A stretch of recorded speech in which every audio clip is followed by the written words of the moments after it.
Bonjour et bienvenue sur la chaîne de Green Spider. Donc aujourd'hui je vous propose une revue complète sur la lampe F1 de chez Lenlenser. Juste avant, je voulais remercier Fred de Lenlenser ainsi que Lenlenser France pour le prêt, la confiance quant au prêt de cette lampe, de façon à vous en faire dans un premier temps la revue complète et puis dans quelques semaines de revenir sur un retex complet d'utilisateur avec les points forts et les points faibles, puisque comme vous le savez maintenant, les revues sont toujours et surtout les retex sont toujours de façon objective. Voilà comment est-ce qu'on reçoit la lampe, donc dans un container, un petit packaging en carton. Donc on peut ou pas être sensible à la qualité de fabrication du packaging. Moi je trouve que c'est quand même un plus, puisque c'est quand même très soigné chez Lenlenser comme toujours, et cet emballage ne déroge pas à la règle donc de chez Lenlenser. Voilà comment ça se compose au niveau du packaging. Donc on a la lampe proprement dite ainsi qu'une pile de type CR123A pour l'énergie, également un clip qui va pouvoir s'insérer comme vous allez le voir tout à l'heure au niveau de la lampe, et puis une tête crénelée supplémentaire. En dessous on retrouvera la notice d'utilisation bien sûr, et puis également une dragonne et un petit kit complet de nettoyage. Voilà. Au niveau de la lampe, voilà sur quoi on est. On est sur quelque chose de très compact, puisque la lampe fait 88 mm de long pour un poids de seulement 69 grammes. Donc c'est vraiment quelque chose de très compact. Comme on peut le voir dans la main, ça disparaît pratiquement. C'est vraiment très compact au niveau de la lampe. Voilà. Au niveau de la qualité de fabrication, il faut quand même regarder. Donc je vous laisse quand même admirer le travail. C'est quand même quelque chose de très bien réalisé. Vraiment. Il n'y a aucun défaut. On est vraiment sur une qualité de fabrication assez haute. Il faut quand même le souligner. Alors au niveau du revêtement de la lampe, on est sur la norme HA3. Donc c'est une norme militaire qui correspond à un certain nombre de critères assez importants, bien sûr contre l'abrasion, mais aussi contre les risques d'usure prématurée. Donc c'est un revêtement qui est quand même très solide. On aura l'occasion bien sûr d'en revenir sur ce revêtement dans les semaines à venir. Voilà sur quoi on est. Donc c'est quand même quelque chose de très bien fini, vraiment. Alors c'est souvent très bien fini chez Lenlenser, mais sur cette version, sur cette lampe en particulier, c'est vraiment très bien fait. Voilà.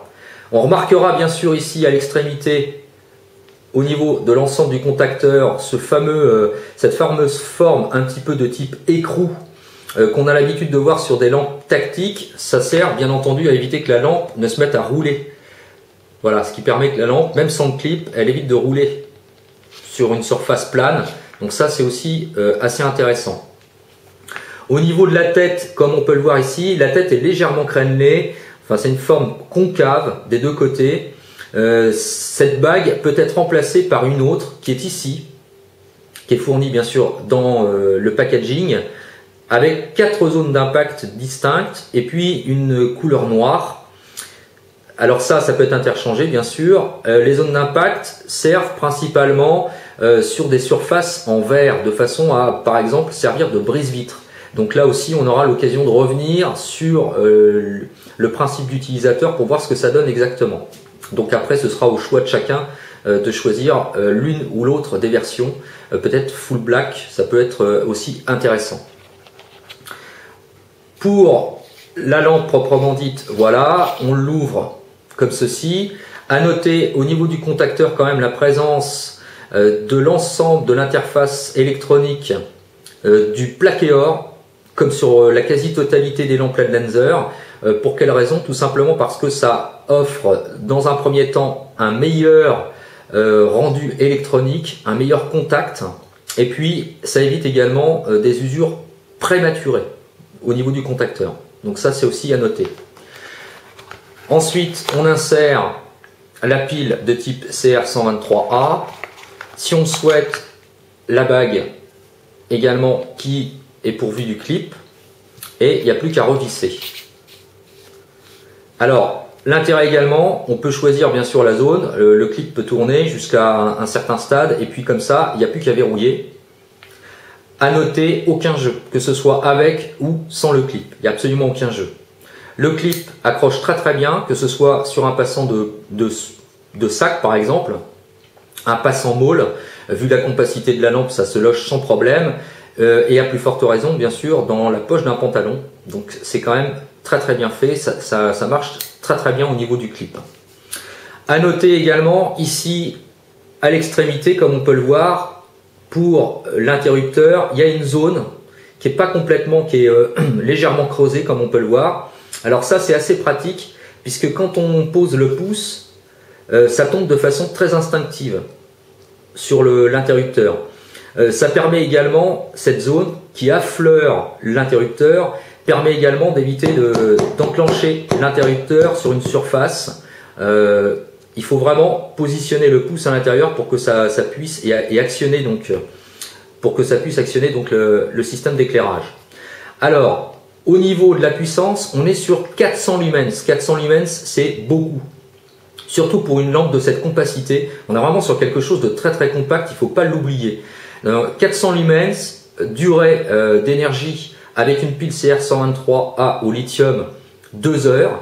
Alors ça peut paraître faible, 2 heures, mais il ne faut pas oublier que cette lampe s'inscrit dans le principe même d'une lampe 2DC urbain, donc à usage ponctuel.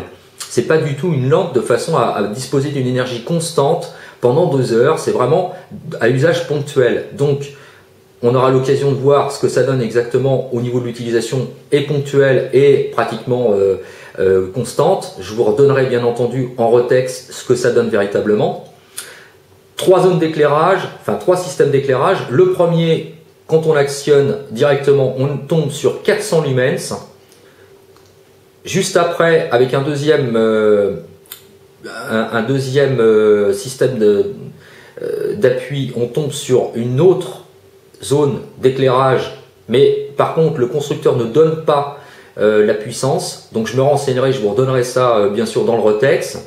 Et puis pour finir, un mode strobe qui éclaire extrêmement fort, on est sur 400 lumens, faut pas oublier, donc ça éclaire très très fort.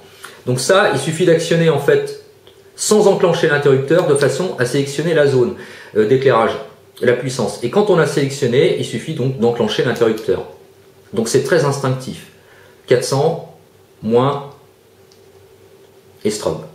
Donc après, voilà, on enclenche et on a la puissance d'éclairage souhaitée. Donc c'est vraiment très très bien fait au niveau de ça, l'interface, c'est ce que j'aime aussi chez l'Enhancer.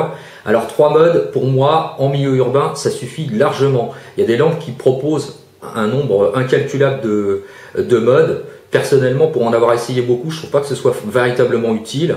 Là, on a vraiment l'essentiel, on dispose d'une forte puissance d'éclairage, si on le souhaite un peu moins, et vraiment en cas éventuellement d'agression, si on souhaite avoir une défense passive, on peut utiliser donc le mode strobe qui sincèrement éclaire très très fort.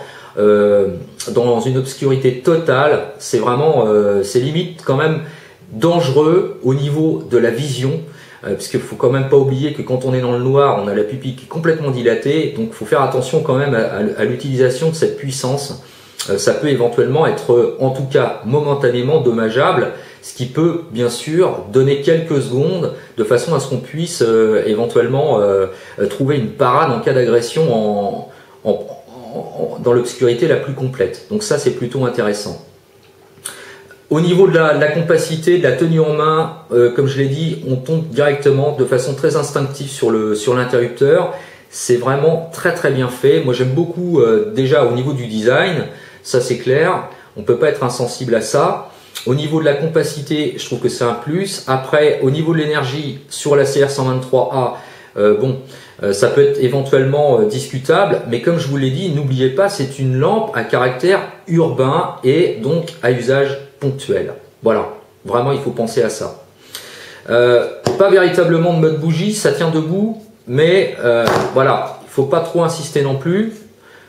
Maintenant, ça peut servir éventuellement, voilà, ça dépend un petit peu comment c'est placé, ça se voit notamment par le principe de dégagement ici sur le bord. Mais il ne faut pas oublier, c'est d'abord et avant tout une lampe qui se destine à être dans la poche. Voilà, les trucs à emmener partout avec soi. Voilà pour ça. Au niveau donc des normes, je vous ai donné. Au niveau de ce qui est intéressant, c'est l'interface utilisateur, comme je vous ai montré, et puis également le principe électronique qui permet de garantir en cas de surchauffe.